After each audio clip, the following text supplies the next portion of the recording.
Hey y'all. I just want to tell y'all that, you know, it's a blessing to have a relationship with God because you're going to need Him if you try to make some changes in your life and do something different. Because you got to be a very strong person to change something that you've been accustomed to for years, and some of us for all our lives. You got to be a very strong person to change that, and you have to have a very strong will to want to change that. And most importantly, you got to have a very strong relationship with God. You got to be determined within yourself that you want to see the best version of you, a better version of you, a more godly, loving version of yourself.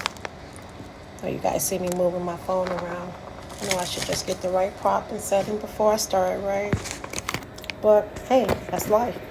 Got to be willing to adjust, move around as necessary. Got to be willing to move around. Because sometimes certain angles ain't good. You got to get the right angle. And the same thing in life. That shit over there ain't working. Move to the other side of town. Move across the street. You gonna go somewhere else. You ain't got to sit in that mess. If it ain't working, it ain't working. Be willing to move on.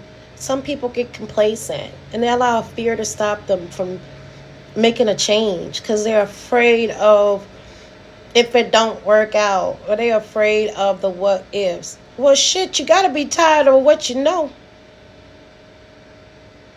And hey, and it gotta be something out there better than what you see. Especially if you know you ain't happy and you ain't content. Make some changes. And don't just talk about it. You got to be about it. Man, this ain't no easy work. And a lot of things, we just need to heal ourselves from childhood trauma. Nobody wants to do the healing work. That's what the problem is. Because the healing work takes you through the dark night of the soul. And going through the dark night of the soul means that you have to look inside of yourself and see those nasty, dirty, ugly, nasty things that you try to keep in the closet from everybody else. You're going to have to go through that closet. Get rid of that shit that you no longer want or need. Just like when you do a spring cleaning. Clothes you don't want, no need no more. That's old. You got to take them out and throw them away.